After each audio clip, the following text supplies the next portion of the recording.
정부가 태양광 산업 성장에 힘을 쏟고 있는 가운데 태양광 발전 시설로 인해 농촌 지역 주민들이 업체와 갈등을 빚는가 하면 자연 훼손으로 인한 피해도 늘고 있습니다. 철새 도래기를 앞두고 경기 파주와 충북, 청주, 전북, 군산 등 전국 각지에서 조류 인플루엔자 항원이 검출됨에 따라 방역 당국에 비상이 걸렸습니다. 오래 놔둬도 색이 변하지 않고 튀겨도 유해 물질이 발생하지 않도록 유전자를 변형한 감자가 이르면 내년 2월부터 수입됩니다. 환경부는 해당 감자가 환경 위해성이 낮을 것이라는 심사 결과를 내놨지만 소비자들의 불안은 커지고 있습니다. 서울시 농수산식품공사가 지난 9월부터 실시한 양배추 하차 거래가 12월에 제주도로 확대될 예정입니다. 이에 제주 농가들은 소규모 농민들의 유통비 부담이 늘 뿐 아니라 돈의 물류 대란이 우려된다며 강력하게 반발하고 있습니다.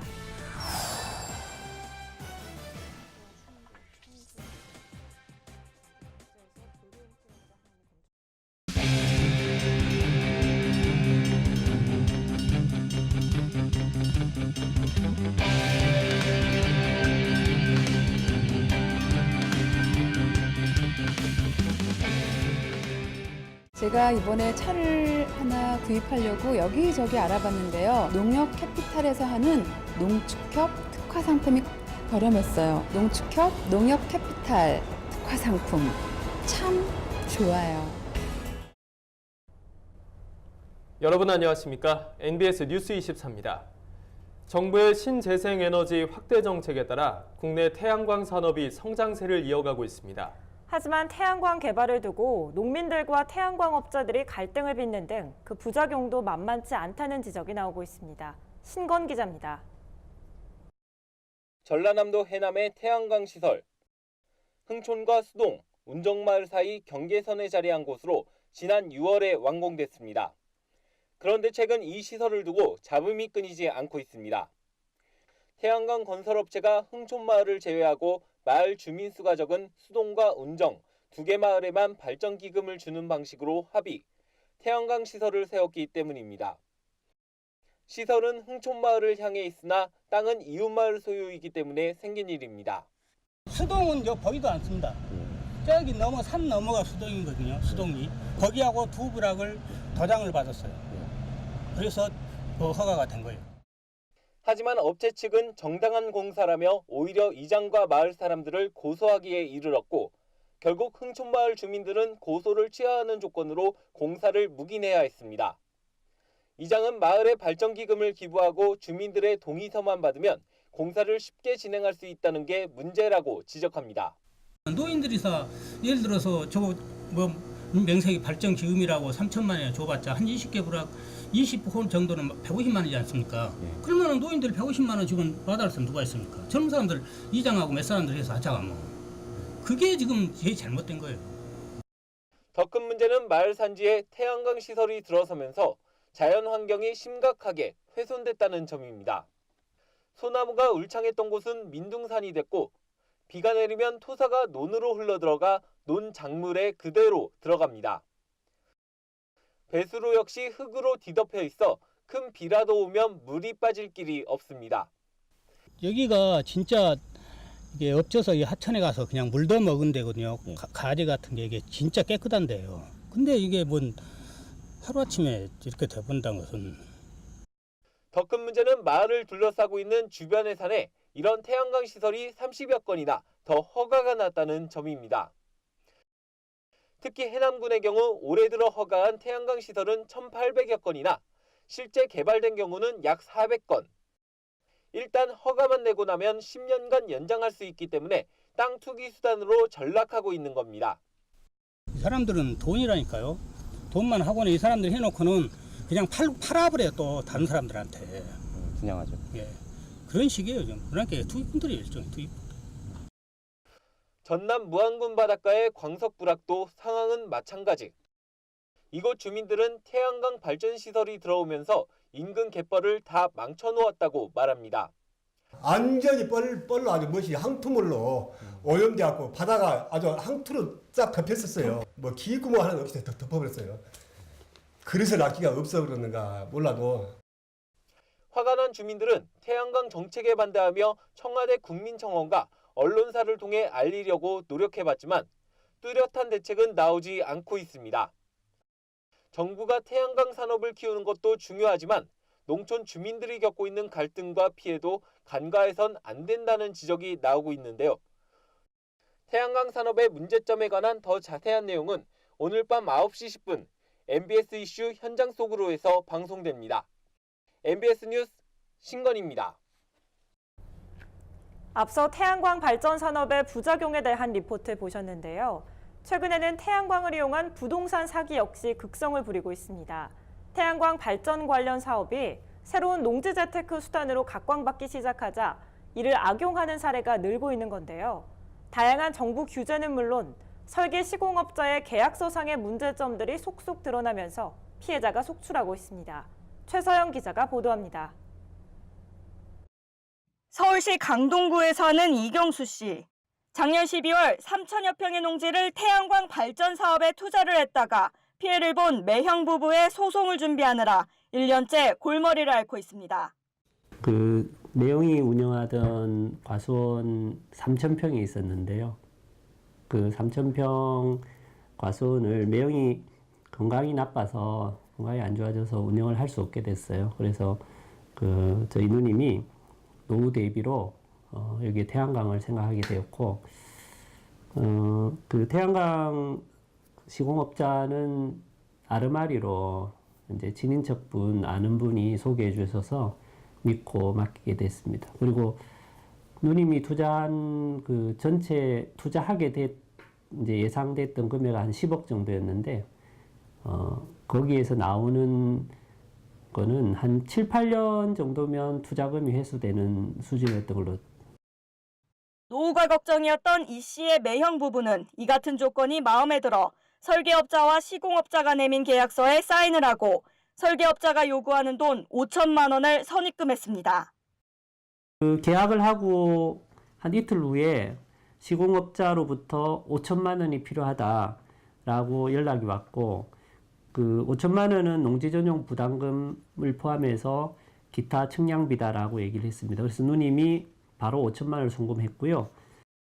친인척의 지인을 믿고 선뜻 투자를 했지만 문제는 공사 첫 단계부터 드러났습니다. 매형 부부의 땅이 있는 화천군의 군청에서 주민 민원이 접수된 토지라며 공사를 허가해주지 않았습니다. 마을 주변의 자연경관을 해칠 수 있고 발전시설이 건립되면 발암물질이나 오염물질이 배출돼 피해를 입을 수 있다는 이유로 주민들이 반대한 겁니다. 결국 태양광 사업은 시작조차 못한 상황. 이에 매형 부부는 계약 철회를 요구했으나 설계 및 시공업자는 추가 비용이 들었다며 5천만 원을 더 입금하라고 오히려 내용 증명을 보냈습니다. 저희가 이상하다고 느낀 거는 주민들 반대로 이제 사업이 더 이상 진행되지 않았을 때, 그때부터 이제 누님이 주민 반대 때문에 안 되니까 들어간 돈 중에서 실비를 제외하고 반환해 달라라고 얘기를 했는데, 들어간 돈이 많다는 식으로 부풀려서 오히려 청구를 하고. 이에 이 씨는 설계업자와 시공업자 그리고 처음에 계약을 중개했던 사람에게 지속적으로 문자와 전화를 했지만 모두 묵묵부답이었습니다. 이 씨의 전화를 차단하는 것은 물론 전화에 욕설을 하기까지 했습니다. 네, 저 사장님. 네, 저 화천 태양광 그 동생 되는 이경수입니다.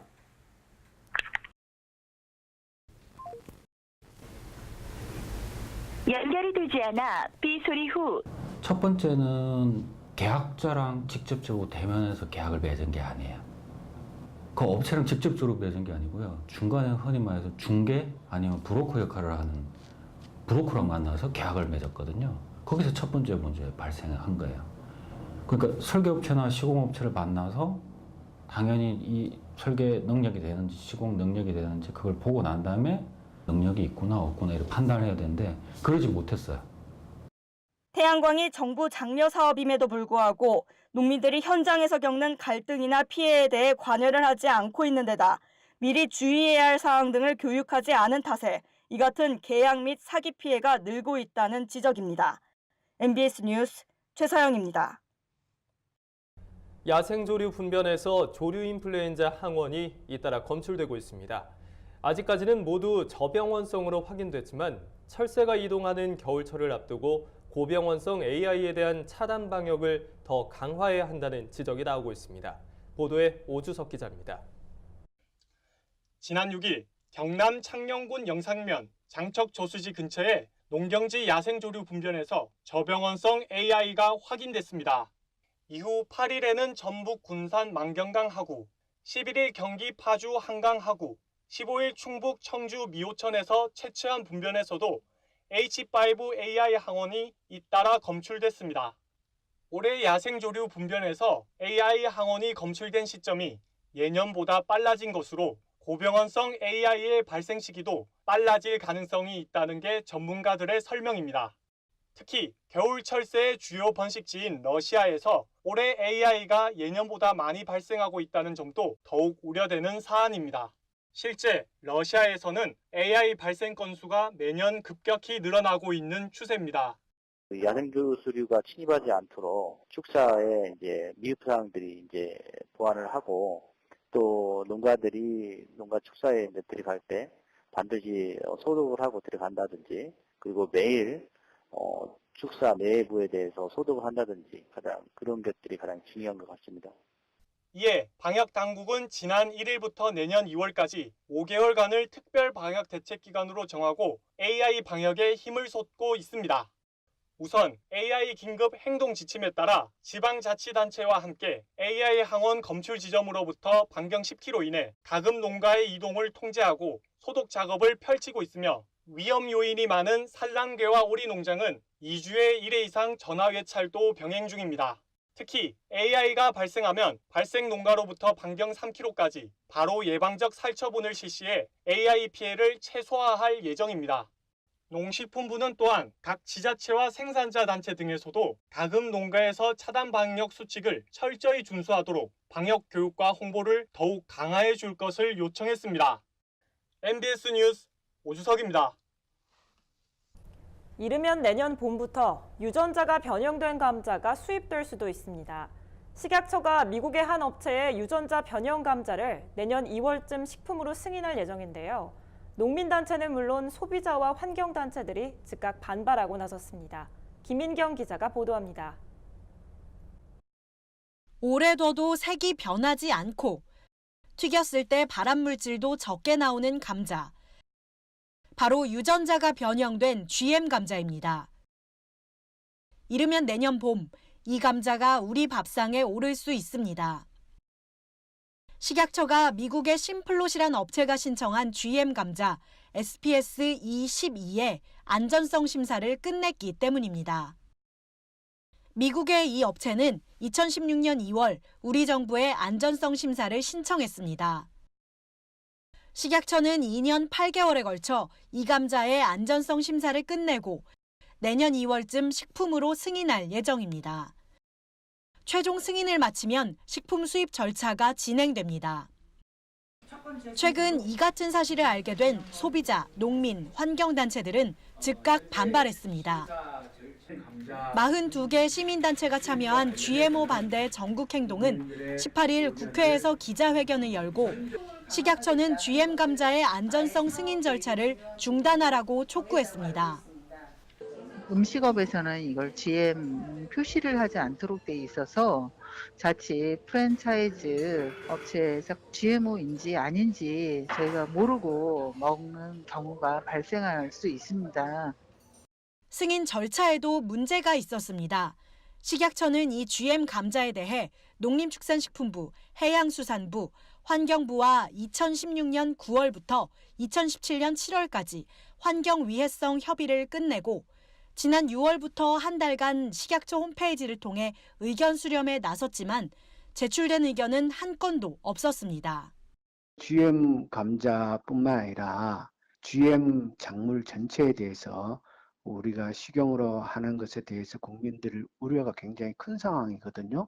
그런데 감자는 우리가 일상적으로 먹는 거잖아요. 이것을 국민들한테 알리지도 않고 그냥 홈페이지에 살짝쿵 숨겨놓고 의견 수렴했다 이렇게 얘기하는 거는 그건 무책임한 거라고 봐요.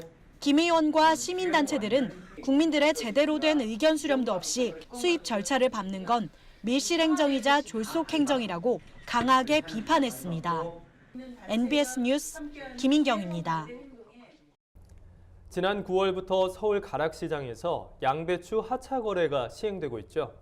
오늘 12월부터는 제주산 양배추까지 하차 거래가 확대되는데 이에 대해 제주 양배추 생산 농가들과 산지 유통인들이 강력 항의하고 있습니다. 시장 측의 일방적인 결정으로 농가들만 더 많은 유통 비용을 부담하게 됐다는 입장입니다. 최다혜 기자가 보도합니다. 오는 12월부터 서울 가락동 농수산물 도매시장의 양배추 하차 거래가 제주도까지 확대 시행될 예정인 가운데 제주 농민들이 상경투쟁에 나서는 등 강하게 반발하고 있습니다. 그동안 제주산 양배추는 8피트 컨테이너를 이용해 화물선에 실어 목포항으로 보내진 후 차량을 통해 가락시장에 옮겨져 컨테이너 단위로 경매가 이뤄져 왔습니다. 하지만 공사 측의 계획대로 양배추 하차 거래를 실시하게 될 경우 망포장한 양배추를 펠릿에 적재, 비닐로 감아야 하는 등 포장 작업이 추가되고 복잡한 출하 단계를 거쳐야 합니다. 결국 이 과정에서 포장과 물류 유통비가 크게 증가, 현행 유통 물류비가 킬로그램당 255원에서 387원으로 연간 40억 원 상당의 추가 비용을 부담해야 하는 겁니다. 서울공사에서는 현대화 선진화라고 이야기하는데 벨리 작업을 했을 경우에 한 컨테이너에 5만 원이 들어갑니다. 전에 8피트 컨테이너 작업을 했을 경우에는 43만 원이 들어갔습니다. 꼽으로 들어가는 것을 우리보다 하라고 이야기한다면 과연 농민들이 살 수 있겠습니까? 그리고 거기다가 농민들한테 또 죽으라고 추가 부담을 준다면 양배추 농사 과연 할 수 있겠습니까? 뿐만 아니라 겨울철 활어나 감귤, 관광객 차량에 밀려서 당일 선적이 지연될 수 있어 물류 대란의 위험도 커질 수 있으며 서울시에서 제시한 지원액도 추가 물류비의 6에서 7% 수준에 불과해 아무런 도움이 안 된다는 입장입니다. 이에 농가들은 제주의 지역적인 특성을 고려해 여건이 마련될 때까지 하차 거래 전환을 미뤄달라고 요구해왔지만 서울시 농수산식품공사는 다른 품목과의 형평성을 내세우며 이러한 요구를 받아들이지 않고 있습니다. 하차 거래를 함으로써 경락가가 증가하는 측면도 있고 여러 가지 비용이 세이브되는 측면이 있어서 그런 걸 따졌을 때는 그렇게 큰 부담이 아니다라고 보고 있고요.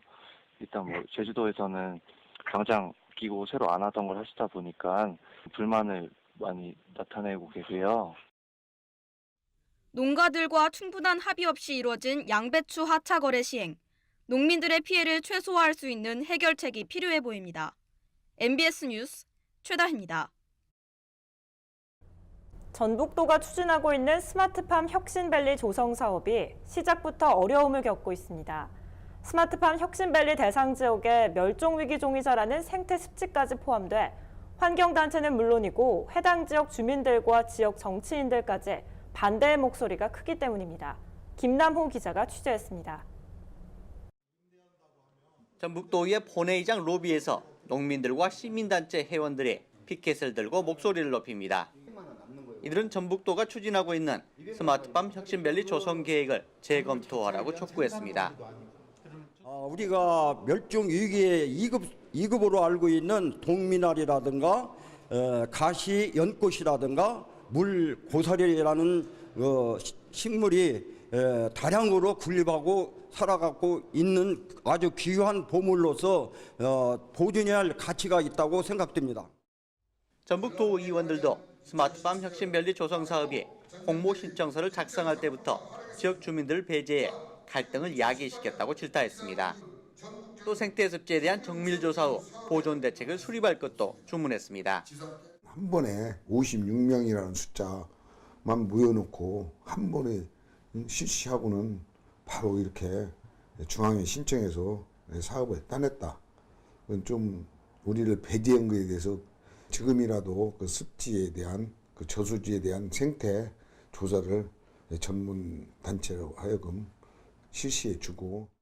전북도 관계자는 농식품부의 공모 절차가 급박하게 진행되면서 충분한 의견 수렴 절차가 어려운 상황이었다고 해명했습니다. 우리나라 미래의 농업의 청사진을 구상할 수 있도록 주민들이 참여하는 TF팀도 구성할 것이라고 밝혔습니다. 현재 삼락농정 민관 TF팀에서 기본 방향을 마련해서 삼락농정 운영 소위에 보고된 바가 있습니다. 조만간 김제시와 협의해서 지역 주민들과 함께하는 사업 설명회를 개최할 예정에 있음을 말씀드립니다. 전북도는 오는 2021년까지 청년농업인 보육센터와 청년임대농장, 실증단지 등 스마트팜 혁신밸리를 김제시 109면 일대 조성할 계획입니다. 농민의 이익에 부합하는 사업을 성공적으로 추진하기 위해서는 해당 지역 농민들의 의견이 우선적으로 반영돼야 할 것입니다. 헬로티비 뉴스 김나옵니다. 농업계의 특별한 이슈가 된 인물을 만나 이야기를 들어보는 이슈앤 사람입니다. 도매시장과 농가 사이를 잇는 가교 역할을 하는 사람이 있습니다. 공판장의 경매사가 바로 그 주인공인데요. 이번에 농협 공판장에서 처음으로 여성 경매사가 나왔다고 합니다. 김하영 기자가 만나봤습니다. 농민들의 구슬땀이 담긴 농산물의 가치를 매기는 사람, 바로 도매시장 공판장의 경매사입니다. 밤부터 새벽까지 일하는 데다 육체 노동이 많고 고된 탓에 이제까지는 경매사라는 직업이 남성들의 전유물로만 여겨졌습니다. 응찰기와 전광판이 발달되기 전까지는 모든 작업이 수동으로 이뤄져 많은 체력이 요구됐고 농민들의 노고와 시세와는 별개로 농산물을 저렴하게 사려는 중도매인과의 기싸움에서 밀리지 않으면서 분위기를 주도하는 모습이 필요했기 때문입니다. 그런데 최근 금녀의 벽을 허물고 농협 경매사 최초로 여성 합격자가 탄생해 화제를 모으고 있습니다.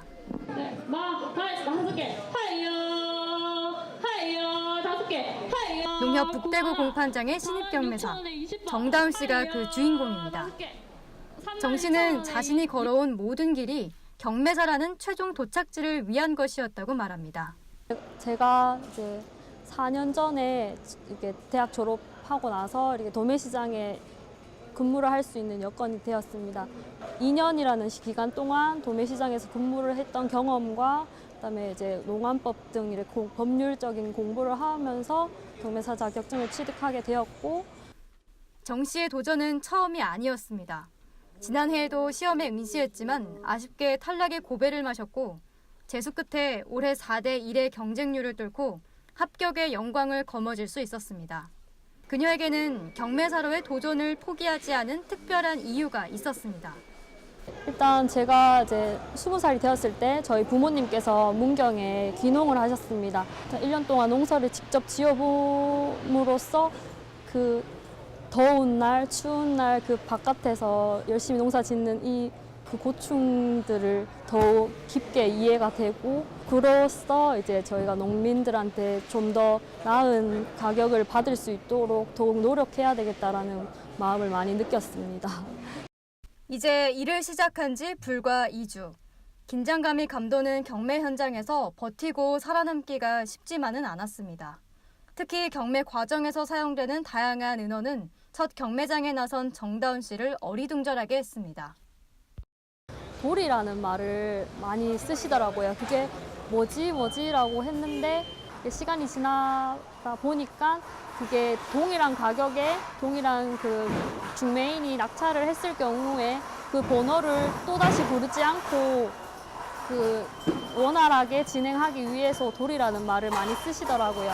돌이라는 말이 되게 귀엽기도 하고 웃기기도 해서 좀 많이 생각이 드네요. 네. 오늘도 정 씨는 도매시장의 입장과 농민의 입장을 모두 이해하고 아우르는 경매사가 되기 위해 노력합니다. 더불어 자신의 장점을 살려 도매시장의 분위기를 부드럽게 이끌어가는 여성 경매사가 되겠다는 포부를 밝혔습니다. 경매사라는 직업 자체가 가격이 되게 민감한 상황이라서 감정이 격조돼 있는 경우가 많은데요. 저는 뭔가 침착하고 차분하게 이 상황을 이제 판단하여서 이렇게 출하주 분들이나 중매인 유통하시는 관계자분들께 더 나은 시세를 받을 수 있도록 노력하는 경매사가 되고 싶습니다. 정 씨는 앞으로 농민을 가족처럼 생각하고 농가소득 증대에도 도움이 될 수 있도록 최선을 다하겠다고 밝혔습니다. MBS 뉴스 김하영입니다. 다음은 지역 뉴스입니다. 충남도 소방본부에 따르면 지난 2016년부터 3년간 총 105건의 농기계 사고가 발생한 것으로 나타났습니다. 특히 8월에서 11월까지 전체 사고의 42%가 발생했는데 이는 가을철 추수 등을 위해 농기계 사용이 많아지면서 사고 또한 증가하기 때문으로 분석됩니다. 충남도 소방본부는 안전사고 예방을 위해 야간도로 주행 시 안전 등화 장치를 확인하고 교통법규를 준수해 줄 것을 당부했습니다. 해남군이 오는 31일까지 해남군 농업인 대상 후보자의 신청을 받습니다. 영농 현장에서 농업 경쟁력 제고에 앞장선 농업인과 생산단체를 발굴해 시상하기 위함입니다. 시상 분야는 고품질 친환경 쌀과 유통, 축산 등 모두 5개 분야이며 추천된 후보자의 서류 등 조사를 거친 뒤 농림축산심의회에서 수상자를 결정할 예정입니다. 전북 임실의 한 참나무 군락지에서 송로버섯으로 추정되는 버섯 3개가 발견됐습니다. 땅속의 다이아몬드라고 불리는 송로버섯은 100g당 수백만 원을 호가하는 고급 식재료로 국내에선 나지 않아 수입에 의존하고 있습니다. 이번에 발견된 버섯은 실제 송로버섯이 맞는지 성분 분석을 의뢰한 상태로 분석 결과는 15일쯤 뒤에 나올 예정입니다. 경북 지역 농축협의 계좌를 이용한 보이스피싱 피해 건수가 2016년 248건에 12억 원, 지난해에는 456건에 28억 원으로 2배 이상 증가했습니다. 올해도 지난 8월 말 기준 피해 신청 건수는 320건이 넘었고 피해 금액도 27억 원에 달했습니다. 반면 환급 금액은 피해 금액의 16% 수준에 머물렀습니다. 특히 고령의 조합원이 많은 특수성을 감안해 통상적인 보이스피싱 대응이 아니라 특단의 예방 정책이 필요하다는 지적입니다. 저희가 준비한 소식은 여기까지입니다. NBS 뉴스 24 마칩니다. 함께해 주신 여러분 고맙습니다.